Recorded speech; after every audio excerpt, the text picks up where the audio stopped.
lahko zdaj po približno enem letu, slabem letu, že rečete, da ste se popolnoma prilagodili na povsem novo okolje, verjetno na nek povsem nov nivo? Ne, definitivno zdaj je veliko lažje, kot je bilo prvih par mesecev. Lažje v smislu samo zato, ker spremeniš okolje, veliko nekih stvari, se vseliš v hišo, enostavno spoznavaš nove ljudi, novo okolje. Zdaj je to že veliko lažje. In enostavno, kot sem rekel, že parkrat jaz res uživam v Manchesteru. Zdaj snemamo tukaj v trening centru v Carringtonu, povsem obnovljen objekt, mislim, za nekatere v bistvu bi rekli, da gre za neke vrste 5-6 zvezdnični hotel. S kakšnimi pogoji se soočate tukaj, če lahko rečemo, se soočate? Tukaj imamo vse, kar potrebuješ, da se izboljšaš. Vse, kar od priprave na trening do samega treninga, do regeneracije, ki je potrebna na takem nivoju. Sploh pa od, naprimer, naslednjega leta, ko so tekme na 3 dni, kjer v bistvu regeneracija vse.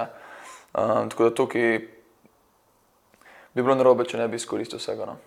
Pa če smo že pri tem, torej pri fizični pripravljenosti, psihični pripravljenosti, znano je, da v bistvu zelo, zelo veliko date na to, delate na tem, vlagate torej tudi vase. Lahko najprej v bistvu poveste za gledalce čisto preprosto, kako poteka en vaš običajen dan in seveda, kaj vse delate tudi sam s sabo, če lahko rečemo tako. Ne, zjutraj vsakeč se zbudim okrog, zdaj odvisno, kako se počutim, kakšen dan sledi, ampak med 7-8 uro se vstanem, grem narediti svojo meditacijo, ki je povezana praktično z jogo, tako neko raztezanjem tudi. Potem grem na trening, od nekega zajtrka, ki ga tam pojem, sam pripravil fizijo, trening, potem kosilo, razna dela, ali je to zgornji del noge, odvisno kakšen dan sledi. Ko pridem domov, grem v oxygen chamber, ki je zelo dober za splošno regeneracijo telesa. In potem mi pride fizio na dom. In praktično po fiziju imam večerjo, imam neko delo še z psihologom, ki mi tudi veliko pomaga in to je praktično moj vsakdanjik. Če se pa zdaj obrnemo na ta pritisk, ki verjetno pride s tem, da prestopiš v Manchester United, torej neke vrste gotovo eden od največjih klubov na svetu, kako se soočate s tem? A ga je sploh primerljivo recimo na podlagi prejšnjih klubov, kot sta bila recimo Leipzig ali pa Salzburg? Pa vemo, da sta že to velika kluba, za slovenske razmere seveda govorim. Ne, mislim, seveda ni primerljivo. Ne. To je eden izmed najboljših klubov na svetu, fanbase je zelo velik in ljudje norijo za ta klub. In so zelo veseli, da sem lahko postal del tega, ker to so neke sanje, ki sem jih pač enostavno hotel uresničiti in verjel, da lahko prijem, da sem. Seveda pot ni bila lahka, ampak je to nek del življenja. Ampak enostavno, je čisto neka druga zgodba. Ampak meni je to všeč. Tukaj nič ni prepuščeno naključju, ne? Ne. Se po centru Manchestra recimo lahko normalno, mirno sprehodite? Seveda lahko, ni to zdaj tako problem, seveda ljudje te prepoznajo, se slikajo, veliko govorijo o tebi, slišiš, ampak to je nek del tega življenja, če si na takem nivoju in tudi to je nek del, ki me ne moti. Zdaj, zdi se, da ste skoraj da nekak socialni asket, vemo, da zelo omejeno uporabljate tudi socialno omrežje. Zakaj taka odločitev oziroma kaj sploh uporabljate? Ni to zdaj praktično do tega, da bi jaz bral o sebe, ki je to, ampak enostavno zato, ker nisem človek, ki preživi veliko časa na telefonu, ker lahko ta čas izkoristim, ali je to branje knjig, ali je to druženje z mojimi najljubšimi, ali neke stvari, ki lahko pripomorajo času, ki ga imam, da lahko naredim za svoje telo, za svoj mindset, kakorkoli. Tako da v bistvu to je bolj ta neka perspektiva, zakaj ne uporabljam toliko socialnih omrežij. To začetno obdobje je bilo malo težje, ne? V bistvu nekako ni steklo, če lahko rečemo, pa je prišla še poškodba, ampak zdaj pa se zdi, da ste eksplodirali. Kaj je prevagalo? Navaditi na okolje je po mojem največji dejavnik, zakaj je bilo tako, kot je bilo. In seveda z novimi ljudmi si, treba jih je razumeti, oni morajo tebe. In mislim, da to so dejavniki. S kom izmed svojih igralcev ste se najbolj ujeli, saj na televiziji je videti, da se nenormalno spoštujete z Brunom Fernandešem? Zelo smo zgradili neko dobro prijateljsko vez, zelo se razumemo, uživamo drug z drugim. Pomaga mi veliko, da mi ponovno res veliko znanja in res cenim to, da bom lahko nekoga takšen kot je on, da mi dajo vse to znanje.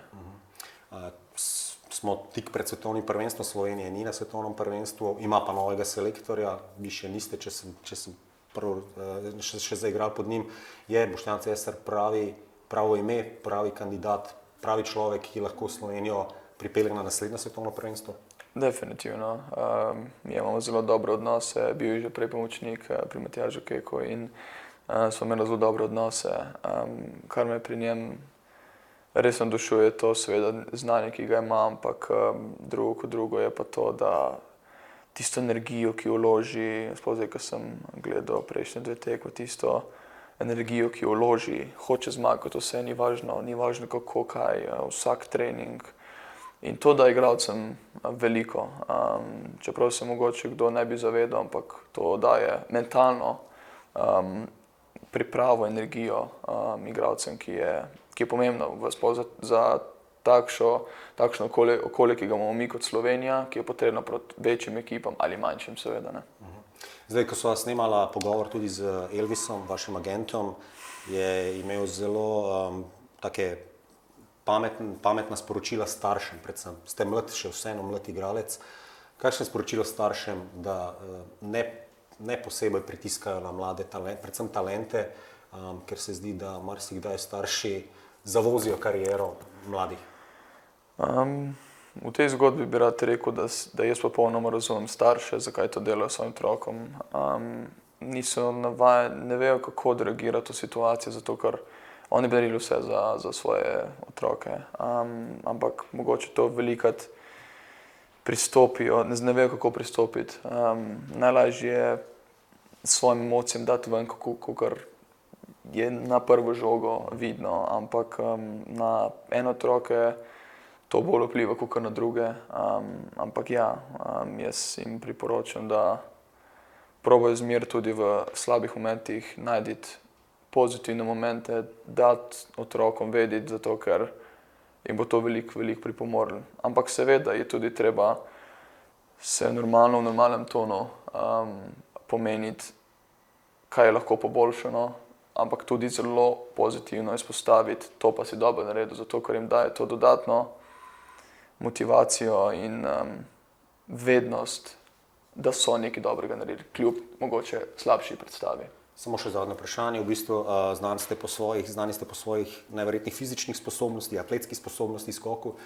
Tudi vaš agent je rekel, se je hecel nekako, da je prodal košarkaša, da je verjetno prvi prodal košarkaša kot nogometaša. Znan je vaš posnetek mislim, da ste bili star 14 pa 15 let, ko ste v bistvu žogo iz koša snel z nogo. Košarka je tudi vaš zelo ljub šport, če prav razumem, vem. Odkje že takrat želja, recimo za košarko, in odkje je potem preskok na nogomet? Ne, nogomet je bila neka prvotna stvar že od začetka, potem sem pa velikokrat videl v Radičah, kako igrajo košarko enostavno in me začel zanimati. Potem sem dobil žogo, šel sem malo sam igrati, potem se je privalil to, da po nogometnem treningu sem šel tako košarko igrati s temi ljudmi, ki sem takrat videl, ki so bili bistveno starejši od mene, in potem sem oprobavaš, gledaš neke posnetke in potem sem začel že zabijati. Sem probaval med nogam zabijati, med nogam 360, neke te stvari, kar se tiče nekega handlinga ali pa to za 3 točke. Enostavno mi je isto praslo pri srcu in to še kar ostalo, kakor imam neko možnost, da lahko probam igrati košarko. Ampak ta posnetek je res kar precej nor, če lahko rečemo. Ja, je bilo kar zelo smešna zgodba je to, da sem se zataknila in sem, iz dolg časa pač enostavno raj z nogo probal. Ker seveda sem zelo fleksibilen. In je šla žoga dol in potem sem dal nazaj žogo in sem rekel, da ima posnet, kaj bi dobro gledali. In pa tako nastal posnetek, pa neverjetno.